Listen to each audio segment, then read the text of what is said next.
تیری گاڑے دھوئیں سے بھری پتھریلی کوٹری کے درمیان میں بجھتے الاؤ کو بھڑکانے بحیرہ عرب پار سے ایک چنگاری آئی ہے صدر عالی وقار.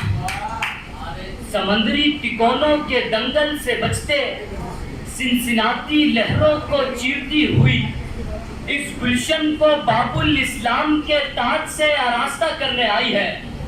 آمد قبول کیجئے اس گلشن کے کملائے ہوئے شجر کو اپنے خون سے سینچنے اور تیری سونے کی چڑیا کو تاغوتی قوتوں کو شرنگیز پنجروں سے ڈھانپنے ریشمی رومال لائے ہیں.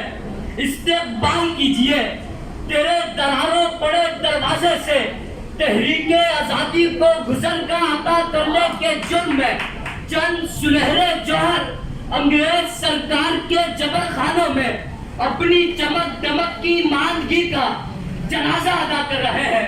اپنا منظور نظر بنا لیجئے کہ اس گلشن کی ہچکولے کھاتی ناؤ کو اپنے لہو سے پار لگانے اور گلشن کو پاکستان کے طور پر کفر کو رہتی دنیا تک لرزانے کے لیے قائد کے پرچم تلے تیرے سینکڑوں سپاہی گلشن کے تحفظ کی قسم کھا کر تجھ پہ مٹنے آئے ہیں.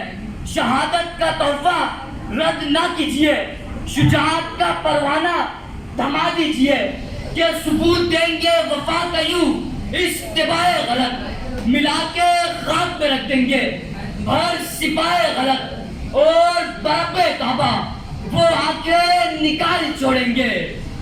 اٹھی جو ملک کی جانب کوئی نگاہ غلط, اٹھی جو ملک کی جانب کوئی نگاہ غلط. شکریہ.